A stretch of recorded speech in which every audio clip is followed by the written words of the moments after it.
ada share dekat korang yang aku selalu pakai toner pad Rosy ni. Dah berbotol-botol. 1 hari 2 kali. Lepas mandi. Pakai lepas moisturizer ke. Pakai lepas sunscreen ke. Pakai lepas primer ke. Mudah je korang sebenarnya Yang ini aku punya pengepit dia sekali.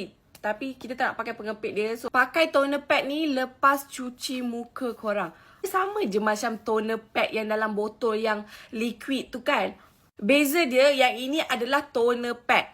Toner tu dia dah letak siap-siap pad. Lepas tu letak toner dalam tu. So that senang. You tak payah nak tuang-tuang dah. Suka fokus dekat bahagian mana yang selalu creasing. Macam dekat bahagian yang bermasalah dekat hidung ni. Aku akan scrub lebih sikit. Aku punya muka sebenarnya dekat dahi ni lagi gelap daripada the rest of my face. Hari-hari tonyoh toner pad ni. Dia dah nampak sekata. Tak adalah fully sekata. Tapi sebab aku konsisten and rajin buat hari-hari. Dia pun hydratekan muka kau. Dia buat muka kau nampak plumpy. Yang paling penting, anti-aging dia. Lepas yang dekat muka, buat dekat tangan pula. Leher, kerak-kerak leher kau, belakang telinga kau. Tapi, you kena konsisten. Try buat hari-hari, sebulan straight. Tengok dulu macam mana.